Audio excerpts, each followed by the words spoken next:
Good morning my all friends. তো কেমন আছো তোমরা সবাই? আশা করি তোমরা খুব ভালো আছো, আমি ভালো আছি। তো সকালবেলা এই যে বর বাজার নিয়ে আসলো, আর কি বাজার নিয়ে এসেছে এই যে দেখতেই পারছো। এটা মনে হয় মেথি শাক না কি শাক বলে, তোমরা একটু কমেন্টে জানাবা তো, আমি ঠিক মতো বলতেও পারছি না। তারাও দেখাচ্ছি খুলে।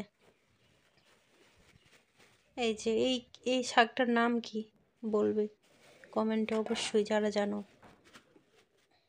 আর এই যে রসুন পেঁয়াজ নিয়ে এসেছে, আর ওদিকে কাঁচা লঙ্কা এনেছে ক্যারিব্যাগের মধ্যে। আর এখানে কি এনেছে জানি না, মাছ এনেছে না কি এনেছে। তো খুলে দেখি। এক হাতে তো একবারে মানে প্রবলেম হচ্ছে, ক্যামেরা করা গিয়েও যদি ধরে দিত তাহলে খুব ভালো হতো। তো দেখো এই যে মাংস এনেছে দেশি মুরগি। পোলট্রিটা এখন কমই খায়, দেশি মুরগি খায়, না হলে মাটন খায়। তো এই যে দেশি মুরগি কিন্তু দারুণ খেতে, আগে কিন্তু খেতাম না, আগে অতটা ভালো লাগতো না, এখন ভালো লাগে।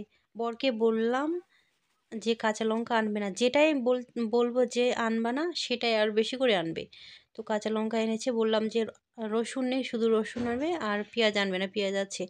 তো পেঁয়াজও এনেছে, রসুনও এনেছে, কি বলবো, যেটাই মানা করবো সেটাই আনবে, জানি না ভুলে যায় নাকি। আর এখানে দেখো কমলা এনেছে আর কলা এনেছে, দেশি কলা। তো সোজাসুজি চলে আসলাম ডাইরেক্ট রান্না করে। তো দেখো মাংসটার মধ্যে রেসিপি শেয়ার করছি না, আমি যেমন করে রান্না করি তোমাদের একটু একটু শেয়ার করে দিলাম, যেহেতু ব্লগ চ্যানেল তাই সব কিছুই শেয়ার করতে হবে। তো দেখে নাও এখানে দিয়ে দিয়েছি হলুদ, লবণ, তারপরে পেঁয়াজ আর সর্ষার তেল, আর কিচ্ছু দিইনি। আর আলুগুলো এমনি দিয়ে দিলাম, ভেজে দিইনি। তো এমনিও টেস্ট লাগে, কে বলেছে টেস্ট লাগে না? আসল রান্নার কাছে ভাজা আলু কি টেস্ট, এমনিতেও টেস্ট হয়। তো ওগুলাই শুধু দিলাম, তারপর কোনো মশলা আর দিইনি, আমি শুধু জিরার গুঁড়া দিয়েছি, সরি জিরার গুঁড়া দিয়েছি। তো এখন দিয়ে যে কড়াইয়ে ফোড়ন শুধু দিলাম পেঁয়াজ, আর কিচ্ছু ফোড়ন দিব না। দেখছি এরকম করে রান্না করলে বেশি টেস্ট লাগছে, 2 দিন ধরে মানে এবার নিয়ে 2বার হলো এরকম করে রেসিপি করছি, রান্নাটা করছি আমি, ভালো লাগছে আমার খেতে। তো দেখলে, আর তেল অল্প দিয়েছি কারণ ওখানে আমি তেল অনেকটাই দিয়েছি মাংসর মধ্যে ম্যারিনেশনের কাছে। তো ম্যারিনেশন করে আমি রাখিনি, 10 মিনিটের মতো রেখেছিলাম, কেউ বলেছে আধা ঘন্টা 1 ঘন্টা রাখলে নাকি বলে বেশি টেস্ট হয়। আসল হলো রান্নার কাছে ম্যারিনেশন না করলেও টেস্ট হয়। আর এই যে শিলনোড়ায় আদা আর ওখানে রসুন বাটা আছে, তো ওটা আমি পরে দেব, তোমাদের বলবো যখন আমি দেব। তো এই যে দেখো এখন পেঁয়াজটাকে আমি ভাজা ভাজা করে নিচ্ছি, ব্রাউন করে একটু ভেজে নেবো, বাদামি কালার করে, তো বেশি ভাজবো না, হালকা জাস্ট। তো এই যে এখন ভাজা ভাজা করে নিই।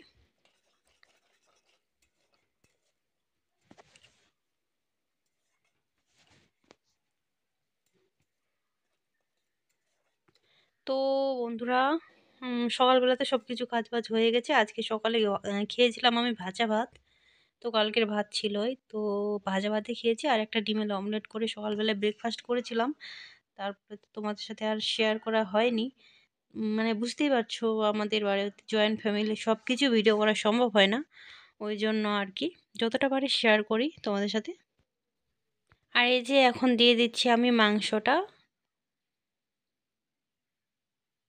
তো মাংসটা দিয়ে বাটিটা ধুয়ে একটু জল দিয়ে দিব, তাও আর গরম জল, গরম জল করে রেখেছি। যখন আমি ভাতটা চাপাইছিলাম তখনই মানে ভাতের হাঁড়ি মানে চালটা দেওয়ার আগেই জলটাকে নামিয়ে রেখে দিয়েছি মাংসতে দেওয়ার জন্য। আর আমাদের কলবারে একটু আয়রন আছে, ওই জন্য জলটা গরম করে দিয়ে মাংসর কালারটা ভালো আসে, না হলে একটু কালো হয়ে যায়। ওই জন্য এই যে গরম জল একটু বাটিটা ধুয়ে দিয়ে দিলাম। তোমরা জানি না কে কেমন করে রান্না করো, আমি এরকম করে রান্না করি। এই যে এখন জলটা দিলাম না, এখন আমি কষাবো না, এখন এই জলটা দিয়ে ভালো করে মানে সেদ্ধ হতে দিব অল্প। জলটা যখন জলটা যখন টেনে নিবে তখন আমি ধীরে ধীরে কষাবো অল্প আছে। আর এই যে ভাত দেখতেই পাচ্ছ সেদ্ধ হয়নি, ভাত কিন্তু দেখলে বোঝা যায় সেদ্ধ হয়েছে কি না, সেদ্ধ কিন্তু হয়নি। আর ভাত সবার আগে বসাইছি। তো আজকে কি রান্না করব, এই যে মানে কি রেসিপি বলে দিই। এই যে এখানে আছে শাক, এখানে 3 রকমের শাক আছে, মেথি শাকগুলো দেখালাম, তারপর এখানে বথুয়া শাক, আর এখানে আছে মানে কি ওটাকে রায় শাক বলে, ওটা আমার বুনু এনে দিয়েছিল, মানে আমার বুনু কলেজ গিয়েছিল, তো মা দিয়েছিল পাঠায়। তো রায় শাকগুলো বাবার বাড়ি থেকে আর কি।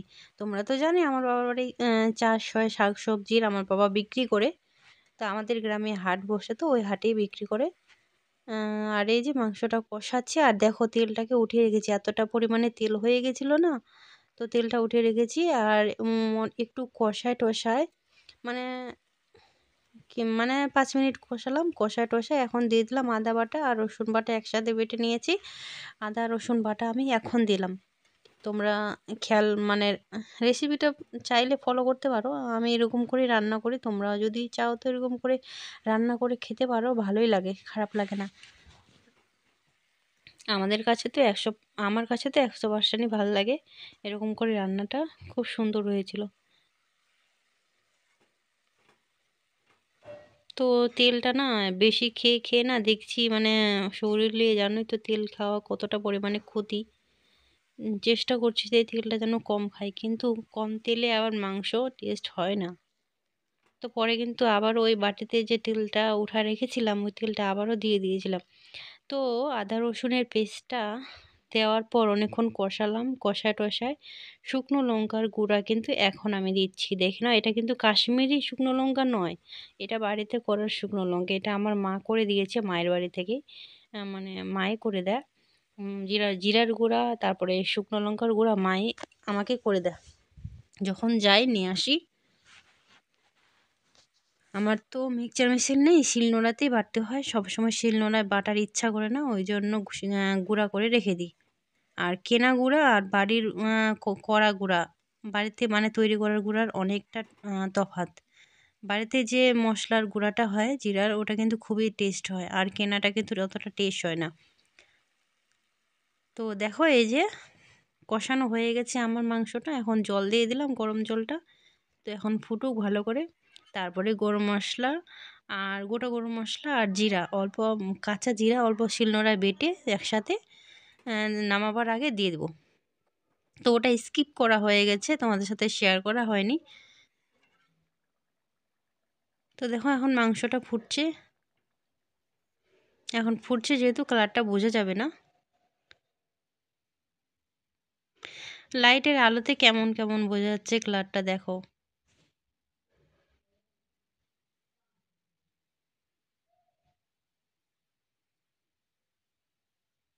আজকে গ্রেভিটা খুব মানে পাতলা হয়নি, মানে মশলার পরিমাণটা বেশি হয়ে গেছে, তো টেস্ট হয়েছিল খেতে। আর দেখো মাংসটার মধ্যে কীরকম সর পড়ে গেছে।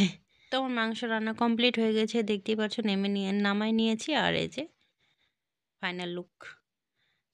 তো এখন খেতে বসলাম একা একা। আজকে বড় দোকানে নিয়ে চলে গেল খাওয়ার, তো মিস্ত্রি এসেছিল, তো 3 জনের খাওয়ার ওখানে নিয়ে গেল, বলছে ওরা আবার একা একা খাবে, তো 3জন মিলে ওখানে খাবে, যেহেতু ওর ভাই হয় একটা, তো 3জন মিলে ও দোকানেই খাবে। বলছে ভাইকে ছেড়ে আমি আবার একা একা এখানে খাবো, ভাই একা একা খাবে ও দোকানে, ওই জন্য বর নিয়ে চলে গেলো। আমাকে বলছে তুমিও খেয়ে নাও গরম গরম, তাই আমিও খেতে বসে গেলাম। এই যে আমি বাটিতে নিয়ে নিই, মাংস থালার মধ্যে নিয়ে নিয়েছি। আমার অতটা মানে ভাল লাগে না অত বাটিতে ধোয়াধুয়ি, আবার যত আমি বাটি লাড়বো আর কি, ততই আমাকেই ধুতে হবে। চেষ্টা করি মানে বাসনপত্র যেন কম হয় সব সময়, কিন্তু কম আর হয় কই, একটা বাটিতেই কি বাসন কম হয়ে যাবে একটা বাটিতে না খেলে আমি? তাও তাও তো একটা বাটি কম হলো। থালা বাসন না এত মাজার ইচ্ছা করে না, আর ঠান্ডার দিনে তো জল নাড়ার একটুও ইচ্ছা করে না, কিন্তু কি করব, উপায় নেই। তো চলো খেয়ে নিই, খাওয়া দাওয়া করে তোমার সাথে আবার শেয়ার করছি, দেখা যাক কি শেয়ার করতে পারে। তোমরা দেখতে থাকো ভিডিওটা। টনের মা দিল বাচ্চাগুলা যে খেলছে, কেন যে দিল, অকমা করছে মনে হয়। এখন একটি দোকানে চলে এসেছি, মাসির দোকানে বসে আড্ডা মারছি। তো সারাদিন তো ঘরের মধ্যে থাকা হয়, তাই ভাবলাম একটু ঘুরে আসি। গুড ইভিনিং বন্ধুরা। তো এখন একবারে চলে আসলাম রাত্রেবেলায়, তো এখনও ডিনার হয়নি, এখন বাজে 8:30। তো আমার বর এখনও আসেনি। তো আজকে তো জানোই মানে রান্না হয়েছিল, দিয়েছি চিকেন। তো চিকেন আছে, আর ভাত করব গরম গরম, তার সাথে আলু সিদ্ধ, দেখি কী কী করি। তো রাত্রে ওগুলো দিয়ে খাওয়া হয়ে যাবে। চিকেন আছে, শুধু গরম গরম ভাত করব আর আলু সিদ্ধ, না হলে বেগুন বড়া করব। তো বরমশাই এখনও আসেনি। তো ভিডিওটা আমি আর বেশি বড় করছি না, চলো বন্ধুরা আজকের ভিডিওটা আমি এখান থেকে শেষ করছি। আর ভালো লাগলে অবশ্যই লাইক কমেন্ট করে দিও। আর আমি একদম শুয়ে পড়ার মতো এই যে খাটের মধ্যে হেলান দিয়ে আছি, হাতটাও লেগে যাচ্ছে। আমার না সেলফি স্ট্যান্ডটা আছে, সেলফি স্টিক বলে যে ওটা আছে, আর একটা ছোট স্ট্যান্ড আছে। স্ট্যান্ডটা ওখানে ওখানে রাখা আছে। তো আমাকে একটা স্ট্যান্ড নিতে হবে ভিডিও করার জন্য, মানে হাতে যে ট্রাইফুড বলে না, স্ট্যান্ড বলছি ট্রাইফুড, ওই হাতে যে মানে ব্লগ করার জন্য পাওয়া যায় ওগুলো কিনতে হবে। সেলফি স্টিকটা আছে, কথাটা হচ্ছেও না, তো ওটা দিয়ে না হয় না, মানে কেমন সুবিধা হয় না আর কি।